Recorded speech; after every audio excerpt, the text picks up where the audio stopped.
Hello, I am Matt Williamson. How's everyone doing this fine Sunday?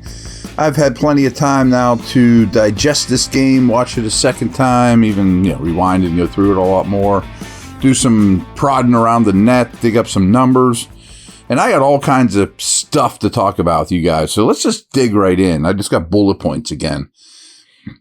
I know it was only a short stint there for Kenny Pickett, but you're really seeing it in both preseason games, and I can assure you at camp, he's throwing guys open. He's putting the ball where they can make a play and the defensive back cannot. He's understanding his receivers and where they want the football a lot better. He's also reading defenses a lot better. So in terms of command and the finer points of the game, he's clearly taking a big step forward, no question. And he wasn't just facing vanilla defenses against the Bills either. So I mentioned yesterday that the running game was troubling outside of Warren's 62-yarder. And the running backs, no quarterback scrambles, anything of that. Besides that long run, they only averaged 1.8 yards per carry. Pretty bad, pretty bad. There's just no way around that. That's just not great. So one of the small wet blankets from that game, but I was kind of just going position by position. Then I just have a lot of other stuff here at the end. Wide receivers, I thought this was a really good game by Gunner, who I'm really hard on, as you know. And White. White's another guy. I'm sure I brought him up, but he's going to be so hard to cut because every practice he does something. He does something on special teams, smart, tough blocks. And Gunner has some of those qualities too, without question. I wonder if those two are fighting for one spot. White, I'm sure, would end up on the practice squad if he doesn't make the team. But both really good showings by the two of those guys. I don't know if you noticed this, the Where's Waldo conversation with Spencer Anderson. But during the game, he played right tackle, right guard, and center. To ask a rookie to do that is bonkers. And he's doing it pretty well. Pretty well, to be honest with you. He's going to have some struggles. He's probably better on the interior, but he might just be the backup center here plus. Broderick Jones, he did get beat for a sack late in the game. You guys probably remember that. But all in all, I thought he played a pretty good game. And again, a lot of snaps. I've not seen the exact snap counts yet, but I wanted to get you this podcast. I thought it was a promising showing. I thought it was development in the right areas. But he has been getting beat a little bit late in these games, after playing a lot of snaps. Speaking of tackles, I think it's pretty clear that Dylan Cook is ahead of LaRaven Clark. LaRaven Clark played some left tackle. Doesn't seem to be his strong suit. And deep down, I think he's a right tackle only who kind of has a guard's game playing tackle. I think Dylan Cook is a name to know, and LaRaven Clark might not be. Mentioned this with Anderson, Kendrick Green. He just doesn't perform well in games. I don't know how else to say it. He does some good things. He's athletic. He works hard. He's one of the last guys on the field. His practices are pretty good. But in games, he doesn't come through, So what do you do with that? You probably move on, I guess.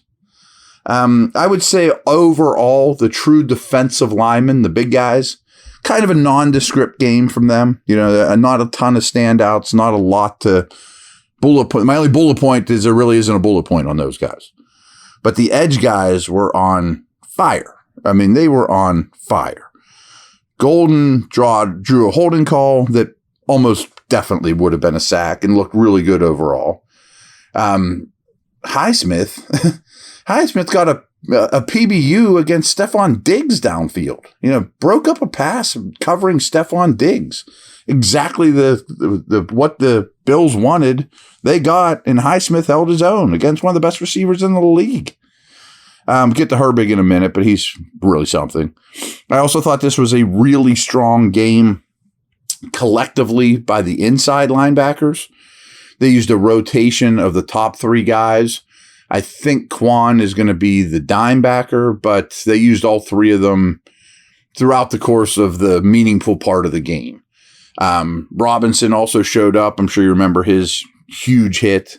Kiwakowski didn't play, but I thought this was the best Muse played at linebacker too. So he probably is a stock-up guy as well.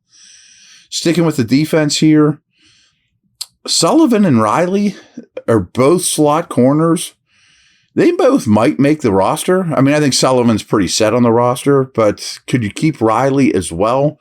A lot of this will come down to special teams, but I like both players. Both players had good games. They show up time and time again. I've been saying this at camp. Riley shows up over and over. I mean, so he's very much on the radar for the 53. What about Trenton Thompson? That I'm not certain about. Made some plays here. One of my problems is I just don't know how good Riley and Thompson are on special teams. And that's sort of true for Kenny Robinson. I know that there's not a high trust factor with him, but he did lead the team with 5 tackles. So Riley, Thompson, Robinson are all interesting to me. They could be the last guy. Got a lot of other random nuggets here, and we're going to take a quick break, take a little sip of water, and be back in a moment.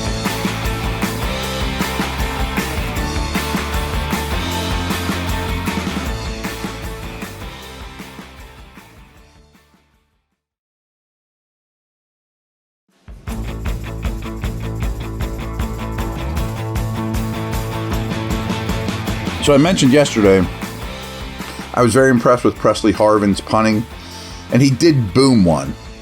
But here's a little number. He averaged just 38.2 yards on his 5 punts with a long of 52. But his net average was 37.8, and all 5 of his kicks were down inside the 20. That's great punting. So again, he averaged only 38.2, but his net was 37.8. So he's booming high placement kicks that are just sticking inside the 20 and not getting returns. Phenomenal. Not only did we see a lot of explosive plays in this game offensively, but very few negative plays, which I think is not as important at this stage, but certainly important. I think that's a big deal for sure, that they consistently got some yardage, even in the not great situations. So starting offense in 2 preseason games has 3 drives and 3 touchdowns. And you probably knew that, but if you didn't, they've been out there 3 drives, 3 touchdowns. Kenny through 2 games, he's 9 of 11 for 113 yards, 2 touchdowns, but his passer rating is 149, which is like A+. I don't love passer rating, but still, it just shows how well he's playing. How about this one? Explosive plays from Austin in both games. 67-yard touchdown catch, 54-yard punt return. So 2 games, 2 explosive plays by Austin. Phenomenal. How about this? Josh Allen was under pressure. Just Josh Allen, not the Bills quarterbacks. He was under pressure on more than 40% of his dropbacks in this game. That's a ton. That's like half the snaps. Slightly under, of course. You guys know what 40% means. He's under pressure in that game. And he played a fair amount. Played longer than Kenny. Herbig was a big reason why for that. He hit Allen's arm on one play. He has 2.5 sacks in 2 games. So Herbig's been tearing it up. Couple Bills notes here. Probably their biggest weakness on offense last year was their O-line.